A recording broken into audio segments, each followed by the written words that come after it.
Charlie and the Preschool Prodigal by Ginger Blomberg. Eddie could make trouble. He ate crayons and ants. He crashed down the stairs in a cardboard box. He stuck gum to the living room wall. He pretended to be a puppy and chewed up his daddy's slippers. Eddie is our wild child, Daddy said with a sigh, while Eddie sat in time out again. Eddie had a big brother named Charlie. Charlie liked things to be orderly. He liked people to be orderly too. Charlie made his bed every day. He told Eddie to make his own bed. Charlie felt it was important for children to get plenty of sleep, and he often reminded his parents about Eddie's bedtime. Charlie combed his hair carefully every morning and tried to comb Eddie's hair, but Eddie did not like it. Charlie is our tidy child, Daddy said with a sigh, when Charlie told guests to take off their shoes before they came into the house. One day, Eddie decided to run away. He packed his lunchbox with a piece of string to catch fish in case he got hungry, half a deck of playing cards in case he got bored, his dad's new silk tie in case he needed to look fancy, and 2 pieces of candy, one that his mother had said he could eat after his afternoon rest, and one that belonged to Charlie. Walked out the front door into the neighbor's yard. The neighbors had a big bush by their house that would make a good hideout. Eddie climbed in. In a minute, he heard his daddy walking outside and calling for him. Eddie stayed quiet and hidden. Daddy went back inside. Eddie could still hear him calling in the house, but after a while, Eddie stopped listening.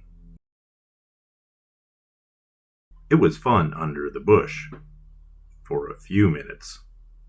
No one could tell Eddie what to do now. He ate both pieces of candy. He pulled out his cards. He wiped his chin with a smooth, silky tie. But it wasn't fun for long. Soon he got a mosquito bite on his ankle and another one on his elbow. After his candy, he was thirsty. And cards were not much fun by himself. Eddie decided to make himself a bed right there in his hideout so he could be more comfortable. After a lot of work, he put his head down on the small pile of leaves and twigs he had gathered. It did not feel much like his bed at home. He thought about going home. He wondered if he could walk to a store first to buy a clean tie for his daddy and new candy for his brother. He did not have any money, so he started digging a hole in case there might be some treasure buried under the bush. He found only a white grub and an old dog toy. So he sat and sat. Eddie remembered that it wasn't safe for kids to go off alone. He missed his family. Did anyone miss him? He thought he heard someone calling his name, but he wasn't sure. He hugged his knees and wondered what he should do. There was a wasp that flew into the bush. It buzzed around Eddie's head, and it landed right on his arm. Suddenly, Eddie knew exactly what to do. He leaped out of the bush and darted back to his house. Daddy looked through the window and saw Eddie come into the yard. Daddy threw open the door and ran outside. "Eddie," he called to his son, "we were looking everywhere for you. I'm so glad you're safe." Eddie was dirty and sticky, and he had leaves in his hair. But Daddy didn't make Eddie clean up first. He grabbed Eddie and wrapped him in a mighty hug. "I called our neighbors to help look for you," Daddy said. "I was about to call the police." "I'm sorry, Daddy," Eddie said in a small voice. He put his arms around Daddy's neck, and Daddy carried his little boy inside. Charlie, Daddy called. We found Eddie. Come down. Let's all go out for ice cream. Charlie did not come down.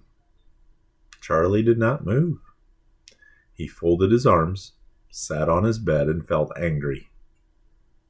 Daddy came to him and sat down next to him. It's not fair, Charlie shouted. Eddie ran away. He took my candy. Why does he get ice cream? Eddie did eat your candy, Daddy said, and he ruined my new tie. Eddie and I will talk later. I bought those things, and I can replace them. But your brother was missing, and now he's home. I would give more than 100 ties and 1,000 candies to have my son safe with us at home. Daddy put his arm around Charlie. Do you know who else is important to me? You are, Charlie. I love you, and I always will. Even though you didn't come when I called either. Daddy got up and walked to the door. He turned back to Charlie. Will you come and celebrate with us? What do you think Charlie chose? What would you choose?